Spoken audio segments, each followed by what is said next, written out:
हा व्हिडिओ इंग्रजी अक्षरगट 3चा भाग 1 आहे। यामध्ये इंग्रजी अक्षरगट 1 ते 3 मधील फक्त हे 15 लेटर वापरून असे 400 ते 500 समान अक्षरांनी शेवट होणारे अर्थपूर्ण रायमिंग वर्ड्स मी स्वतः अभ्यास करून तयार केलेले आहेत। इंग्रजी अक्षरगट 3 कसा व का घ्यायचा यासाठी हा व्हिडिओ शेवटपर्यंत पूर्ण बघा व नेहमीप्रमाणे ह्या सर्व शब्दांच्या नोट्स व्हिडिओच्या शेवटी दिलेल्या आहेत। समान अक्षरांनी शेवट होणारे तयार केलेले हे रायमिंग वर्ड्स तुम्हाला कसे वाटले मला कमेंट करून नक्की कळवा। चला तर मग सुरुवात करूयात अक्षरगट 3च्या भाग 1 ला। आज आपण इंग्रजीचा अक्षरगट 3 याला सुरुवात करणार आहोत। यापूर्वी आपण इंग्रजीचा अक्षरगट 1 व इंग्रजीचा अक्षरगट 2 हे दोन्ही अक्षरगट पाहिले। या दोन्ही अक्षरगटांमध्ये आपण पहिल्या अक्षरगटात हे 5 शब्द त्याचे उच्चार व त्याची मराठी नावं हे पाहिली आणि दुसऱ्या अक्षरगटामध्ये हे नवीन 5 लेटर त्याचे उच्चार व त्याची मराठी नावं हे पाहिली। या अक्षरांवरून आपण विविध शब्द तयार केले आणि अक्षरगट 2 मधील अक्षरांवरून आपण वाक्य देखील तयार केली। या व्हिडिओमध्ये आपण अक्षरगट 3 मधील LHRSI हे नवीन 5 अल्फाबेट बघणार आहोत। त्याच्यामध्ये हे 4 लेटर आहेत व अक्षरगट 1 मध्ये आपण स्वर कोणता घेतला होता A, अक्षरगट 2 मध्ये स्वर घेतला होता E, यामध्ये अक्षरगट 3 मध्ये स्वर घेणार आहोत I। अक्षरगट 1 व अक्षरगट 2 मध्ये मी सांगितलं होतं जेव्हा आपण नवीन लेटर शिकवायला सुरुवात करतो तेव्हा असे कॅपिटल लेटर आणि स्मॉल लेटर हे एक साथ शिकवायचे आहेत। हे एक साथ का शिकवायचे का तर जेव्हा आपण मुलांना जर सेपरेट कॅपिटल लेटर शिकवले आणि सेपरेट स्मॉल लेटर शिकवले तर जेव्हा मुलं small b, small d, small p किंवा स्मॉल q लिहितात त्या मुलांना हे लवकर लक्षात राहत नाही की हे लेटर नक्की ह्या लेटरला याचं वाचन कसं करायचं, हे कन्फ्युजन मुलांचं होऊ नये म्हणून कॅपिटल लेटर सोबतच कंपल्सरी स्मॉल लेटर शिकवा म्हणजे मुलांची कॅपिटल आणि स्मॉल दोन्ही अल्फाबेट अगदी परफेक्ट होतात। याच्यासोबतच आपण आणखी एक महत्त्वाची गोष्ट काय सांगितली होती दोन्ही अक्षरगटांमध्ये जेव्हा आपण नवीन लेटर शिकवतो तेव्हा त्या लेटरचा मराठी उच्चार हा मुलांना आवर्जून शिकवायचा आहे। मराठी उच्चार अतिशय महत्त्वाचा का आहे कारण जेव्हा आपण अक्षरगटामध्ये तयार झालेले शब्द मुलांना शिकवतोय जर मुलांना त्या लेटरचे उच्चार शिकवले तर ते जे शब्द तयार होणार आहेत ते शब्द मुलांना वाचायला लगेच जमणार आहेत, पटपट जमणार आहेत। त्यामुळं प्रत्येक लेटर शिकवल्यानंतर त्याचा मराठी उच्चार, मराठी अक्षर हे मुलांना शिकवायचंच आहे। आणि तिसरी महत्त्वाची गोष्ट जेव्हा आपण हे लेटर घेत आहोत तेव्हा ते लेटर स्ट्रोकनुसारच घ्यायचे। आता स्ट्रोक म्हणजे आपल्याला काय करायचे अक्षरगट 3च्या किंवा अक्षरगट 1, 2, 3चे शब्द शिकवायला सुरुवात करण्यापूर्वी जी बेसिक गोष्ट आहे ती म्हणजे काय कॅपिटल आणि स्मॉल लेटर एक साथ शिकवणे, त्याचे मराठी उच्चार शिकवणे व अक्षर ही सर्व लेटर स्ट्रोकनुसार शिकवणे। आता जास्ती वेळ न घालवता मी ह्या लेटरचे स्ट्रोकनुसार लेखन घेऊन याचे उच्चार तुम्हाला सांगते। हे बघा आता हे कॅपिटल L आणि स्मॉल L त्याचा मराठी उच्चार आहे ल, कॅपिटल H आणि स्मॉल h त्याचा मराठी उच्चार आहे ह, कॅपिटल R आणि स्मॉल r त्याचा उच्चार आहे र आणि कॅपिटल S आणि स्मॉल s त्याचा मराठी उच्चार आहे स, कॅपिटल I आणि स्मॉल i हे सर्व लेटर आता मी स्ट्रोकनुसारच काढलेले आहेत। त्याचा मराठी उच्चार आहे आ आणि ई। अक्षरगट 1, अक्षरगट 2 व अक्षरगट 3 मधील हे एकूण 15 लेटर वापरून आज आपण शब्द तयार करणार आहोत। शब्द तयार करण्यापूर्वी एक गोष्ट सांगते की अक्षरगट 1, 2, 3 मधील हे फक्त 15 लेटर वापरून मी जवळपास 900 ते 950 शब्द तयार केलेले आहेत।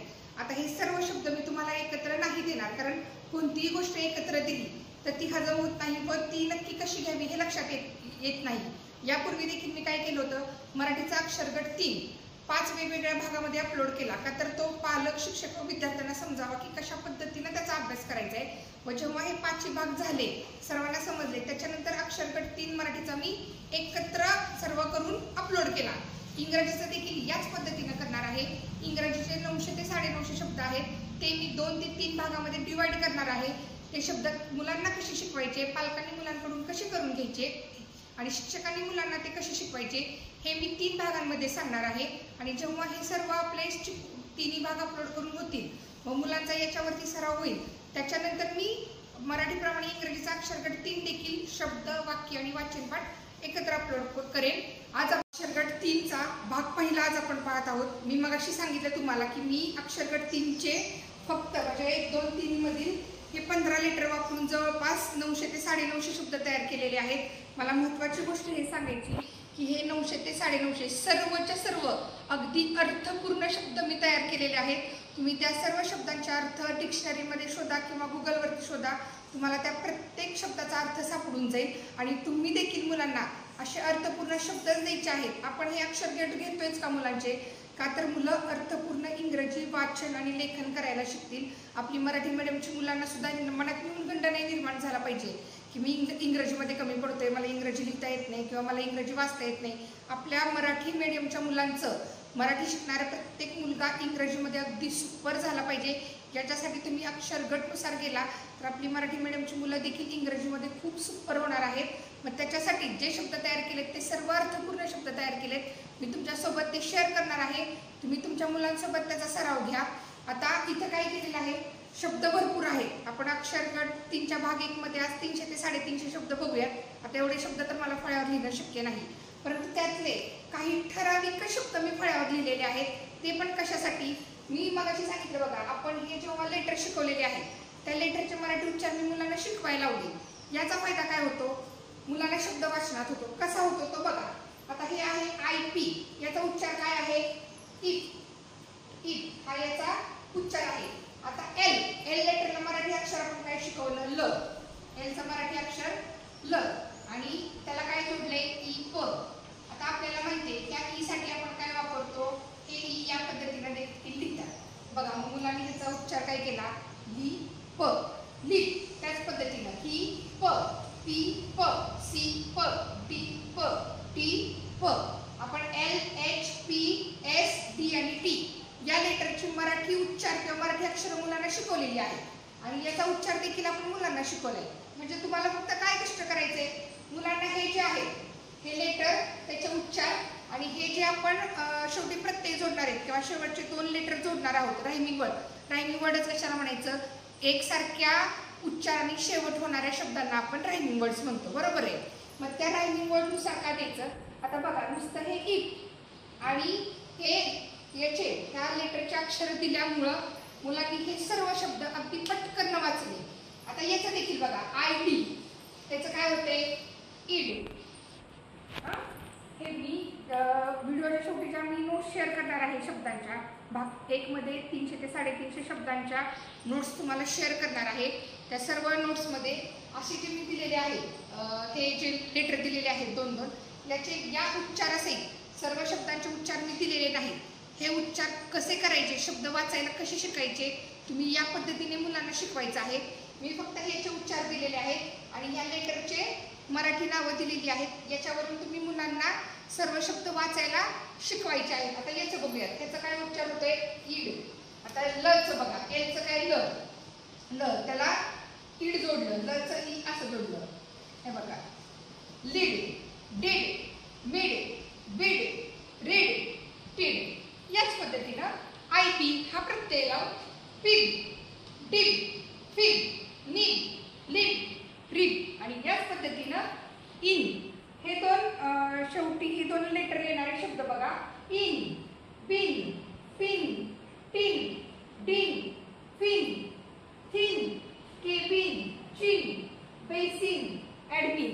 शेवटी काय प्रत्यय आला फक्त किंवा लेटर काय आले, इन. हे 2 लेटर आले, त्याचा उच्चार काय आहे, इन. फक्त एवढ्यावरून मुलं एवढी छान शब्द वाचायला शिकली. कशामुळे वाचायला शिकली मी पुन्हा सांगते. हे जे लेटर आहेत त्या लेटरचे मराठी नावं किंवा मराठी उच्चार आपण मुलांना शिकवले आणि ह्याचे फक्त उच्चार काय येतात हे आपण मुलांना शिकवलं. याच्यावरून मुलं सर्व शब्द वाचायला शिकले. आता हे सर्व 300 ते 350 शब्द मला तरी फळ्यावर लिहिणं शक्य नाही आणि व्हिडिओ पण खूप मोठा होईल. ऑलरेडी मी ठरवलं होतं की अगदी थोडक्यामध्ये अक्षरगट 3चा भाग 1 सांगायचा, तरी सुद्धा व्हिडिओ भरपूर मोठा झालेला आहे. तुम्ही तो व्यवस्थित बघा. मोठा व्हिडिओ जरी झाला तरी अगदी गडबड करण्यात काही अर्थ नाही. तुम्हाला समजलं पाहिजे, पालकांनाही समजलं पाहिजे की आपल्या मुलांचा अक्षरगटनुसार अभ्यास कसा करून घ्यायचा. शिक्षकांनाही समजलं पाहिजे की अक्षरगट 3नुसार कसा अभ्यास करून घ्यायचा आणि मुलांनाही समजलं पाहिजे की हे शब्द याचा अभ्यास का करायचा. मुलांना फार म्हणजे महत्त्वाची गोष्ट आहे बघा. मुलांना समजलं पाहिजे की आपले सर सांगतायत किंवा आपले मम्मी पप्पा सांगतायत, मॅडम सांगतायत की त्या लेटरचे मराठी नावं तुम्ही पाठ करा किंवा त्याचा सराव करा. का सराव करा? का तर जर त्याचा सराव केला तर हे सर्व शब्द तुम्हाला अगदी सफाईतपणे सराईतपणे खूप सुंदर वाचता येणार आहेत. आणि तुम्हाला मुलांना मला सांगायचे की तुम्हाला स्वतःला आनंद होणार आहे की मी स्वतः इंग्रजी वाचायला खूप छान शिकलेलो आहे. मी देखील इंग्रजी मीडियमच्या मुलांपेक्षा कुठेही कमी नाही. आता मी आज नमुना म्हणून थोडे शब्द इथं दाखवले कसे घ्यायचे काय करायचे. बाकी सर्व शब्दांच्या नोट्स मी शेअर करते.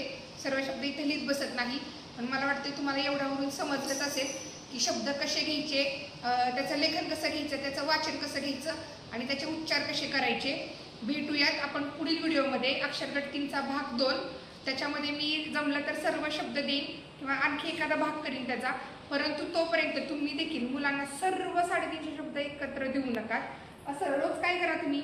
आपल्याकडे मी अक्षरगट 1 मध्ये देखील सांगितलं होतं बघा की आपल्याकडे अख्खं संपूर्ण वर्ष आहे.